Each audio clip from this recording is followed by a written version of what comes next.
Welcome to lecture 4 of CRPC, and I'm Dhriti Dheria. And in today's lecture, we will be covering the topics of summons and arrest. So in the first three lectures, you saw that we started off with introduction and definitions. Then we moved on to the topic of the different kinds of courts. And then we saw the legal counsels, police authority. Let's do this summons and arrest provisions prior to the investigation trial part so that there is a more clearer understanding of these concepts.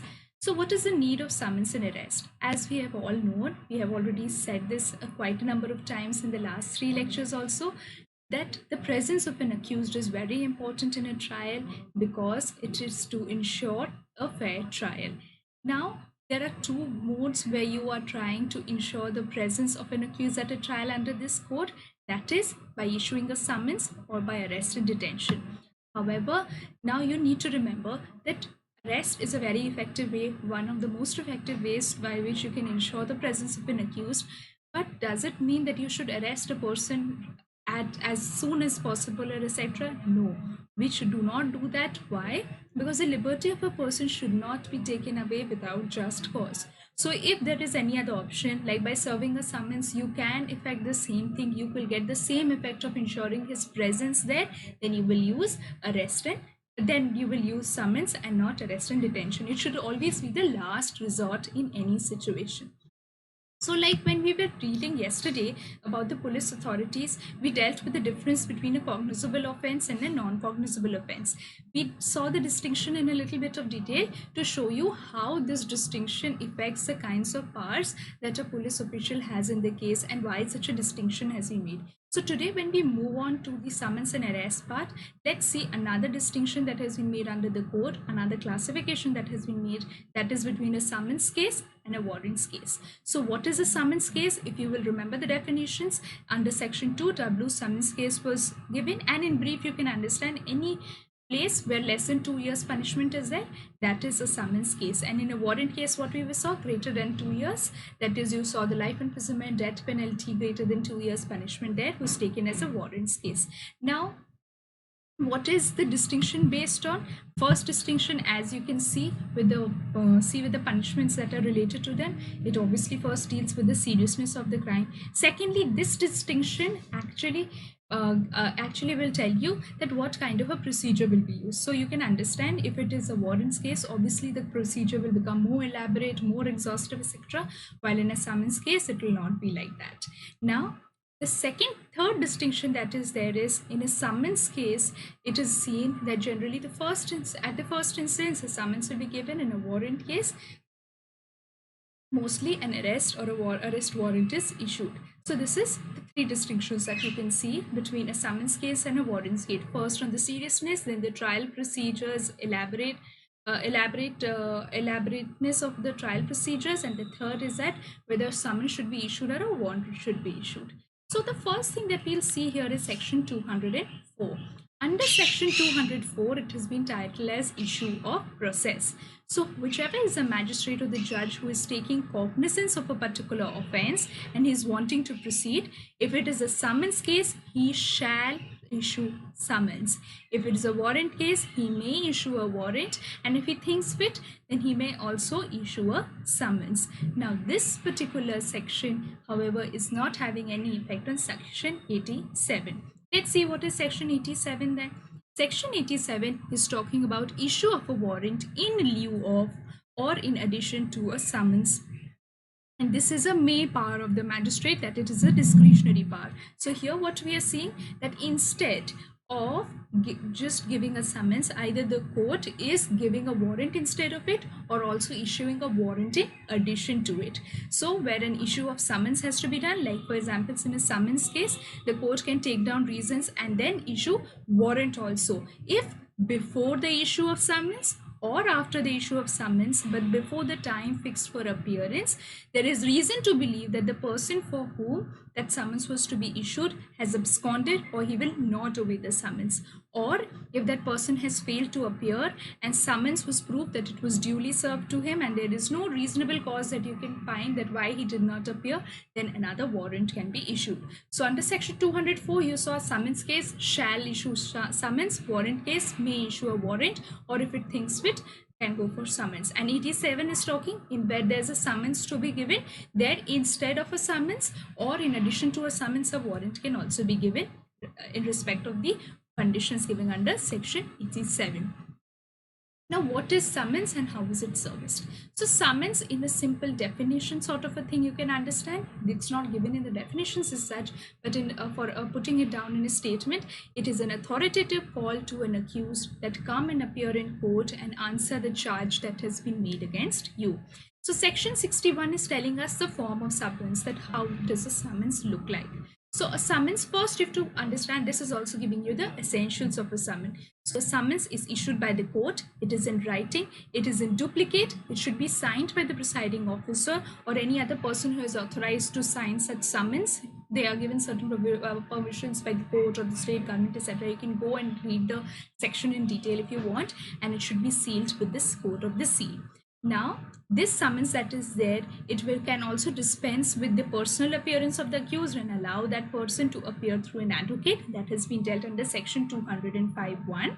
And summons will also contain the adequate particulars, like, okay, it will contain that you have been called to the court for this particular offense that was committed on this particular day, this particular time, and on this particular place. So sufficient particulars are also given that for this particular offense you are being called to court, this is the time you have to come, this is issued by the court, it is in writing, it should be in duplicate, it is signed, sealed, and this is what section 61 is telling you about.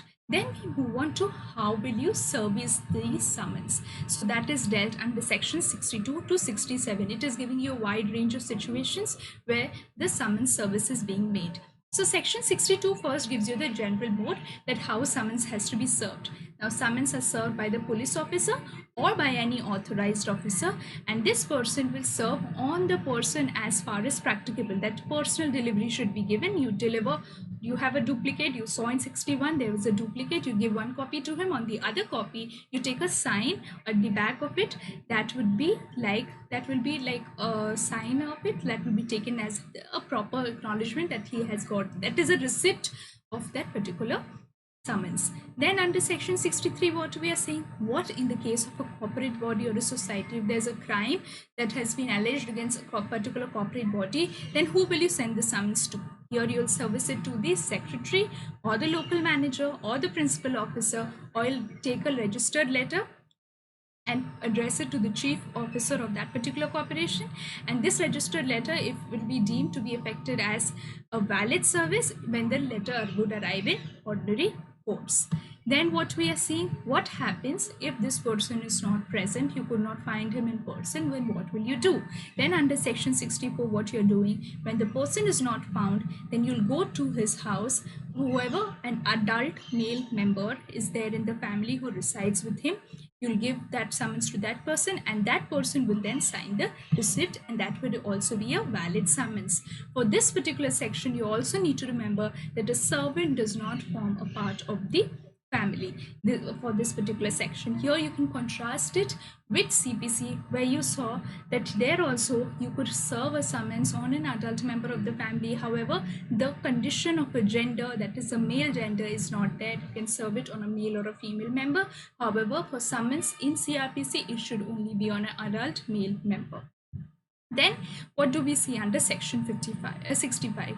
Section 65 is saying that when 62 fails, or if it was a 63 case, there also it's not happening, or 64 has failed. So if it was a person to whom you had to service that summons, 62 you could not find that person, under 64 you could not go and serve it to any adult member, then what will you do? Then you take one of the duplicates, go and affix it on a conspicuous part of his house where that person is ordinarily residing, and then when the person goes back with to the court, the process server goes back to the court saying that I have now gone and stuck it there. Court will make reasonable inquiries that yes, was it actually that he could not find the person, or there was no male member, that is why he stuck. If it feels it is proper, it will declare it as proper service. If the court finds that no, there's still some deficiency, he could have actually found the person or some other adult male member, then they can also order fresh service. Then section 66 is also there, where you are dealing with the situation when the service has to be made on a government servant. Here what you will do, you will send it to the head of the office where that particular person has been employed. This head will now ensure the service as per section 62 and then return to the court with his sign and the endorsement, whatever is required under 62. That signature will be that of the head. He will endorse that, oh yes, it has been properly served to such an officer, and this particular sign will be the evidence of due service. Then we see section 67, where the service of summons has to be done outside the local limits. It will be sent to the magistrate under whose jurisdiction that person ordinarily resides or is present there. Then we see section 68, that is proof of service when service has to be done outside jurisdiction and the service officer is not present. Now, if some service has been done under 67 and who has served that particular officer has not there, then what they can do is, you still need a proof that actual service has been made. So that particular officer, serving officer, will take out an affidavit before the magistrate that yes, the summons had been served, the duplicate was endorsed as per section 64, and by the person whom it was delivered, tendered, was left. He'll state all of that in his affidavit, and the same affidavit will be admissible in evidence, and all those statements will be taken to be correct unless somebody proves it otherwise. So prima facie it is taken that the affidavit is true, and this affidavit will be attached to the duplicate summons which will be returned to the court. And generally, if you see, service of summons can also be done by registered post, and it is also taken as valid service. So this was all about that we saw about. Now, as we finished off with summons, let's move on to the next topic of today, that is arrest. So again, let's take a look at the definition. The definition is not there in the definition class, but at a general definition that you can find in dictionaries, etc. Let's look at it. So arrest is an apprehension of a person by whom a legal authority which results in his deprivation of liberty. An arrest can be of two types: in pursuance of a warrant and without a warrant. In today's topic of arrest, we'll not be covering the entire arrest provisions. We'll just cover a part of it. So, and the rest we'll cover in the next lecture. So what are we seeing? The next definition we need to see is what is a warrant. We saw the word warrant again. If you remember in the definition section, warrant has not been given. A warrant case has been defined, but what is a warrant has not been defined. So we'll again take a general definition. A warrant is written and signed order by a magistrate, and it is addressed to a police officer or to some person. For what purpose? Commanding that particular police officer or a person to arrest a particular person. And while making the decision of whether a warrant should be issued or not, a judge or a magistrate should have a balanced viewpoint that whether is it essential to curtail the liberty of the person in the interest of the society, or even without curtailing his liberty, I can serve the interest of the society. So keeping all these considerations in mind only should a warrant be issued. So just as we saw in the case of a summons, we saw its form and etc. Let's see under section 70 what is a form of a warrant and its duration. It's a very important portion. Please remember this. Form of a warrant, again, it should be written order. It should be signed and sealed. Remember, written, signed, sealed. It should always be there. It will remain in force till it is cancelled by the issuing court or until it is executed. So the duration of a warrant is what? Till it is cancelled by the issuing court or it has been executed, that is, that person has been arrested. The moment that person has been arrested, that warrant's duration gets over. Then what is section 71? Section 71 talks about the power to direct security to be taken. Now, this particular court which has issued the warrant can, in its discretion, what can it do? It will allow an endorsement that the person, if he is able, the person who has to be arrested, if he is able to give us sufficient securities for his attendance before the court at the date and time specified, unless specified otherwise, then the officer to whom this particular warrant is directed can take that surety and release that person from the custody. And that endorsement that is there will also state the number of sureties that have to be taken, amount which they and that person for whom they have given surety, that will be bound, the time at which they have to attend court, and whenever such a surety is taken under section 71, that police officer or whoever has taken that will forward the same to the court. And this, if a warrant is containing such a discretion that the officer who is taking arrest has a power to take security, then this type of a warrant becomes a bailable warrant. I hope that is clear. Under section 70, we saw the form of warrant and duration. Under 71, we saw that here you're giving a discretion that a person, if he is able to give you surety, etc., you can release that person, and an endorsement to the effect, number of sureties, which date he'll appear, for what amount you're giving the surety, etc., will also be given. Then section 72. So a warrant has to be directed to someone. A warrant cannot be open-ended. It should be directed to one or more officers. Their names will be written, that this particular officer, etc. But however, if a court is feeling that there is a need for immediate execution, it knows there is no time to waste, a person might abscond, this is the only time and there are no police officers available, in that situation the court can direct any other person and that person will execute the same.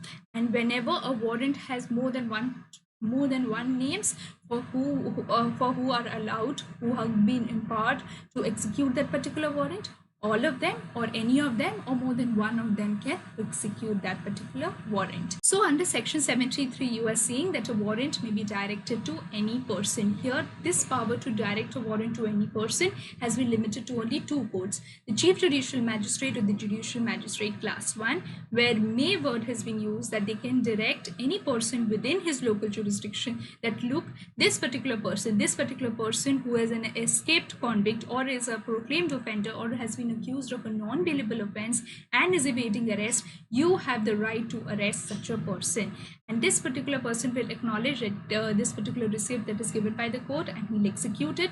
If in case that particular person whose arrest, who is actually an escaped convict or a proclaimed offender accused of a non-bailable offense and is evading arrest, if he is entering any area under that person's charge, then that person has authority to arrest that person. And what will he do after arresting? He cannot keep him at his home or lock him in his home. He will make over with the warrant to the nearest officer, and that is a police officer, and that police officer will then take that particular arrested person to the magistrate who has the jurisdiction.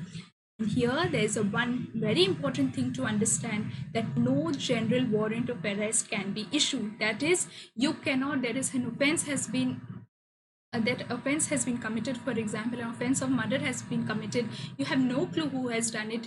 The magistrate cannot write, whoever is found to be accused, whoever you feel can be the accuser in this case, you can go arrest him. That is not a valid warrant. A valid warrant will have the name of the accused, then only it is a valid warrant. A valid warrant will have the name of the persons who are authorized to arrest that person. So all that should be written in the warrant. A general open-ended warrant cannot be issued. If an open-ended warrant is being issued, it is bogus and has no value, right? So let's move on to the next topic, that is, how do you execute a warrant? What are the modes of execution of a warrant?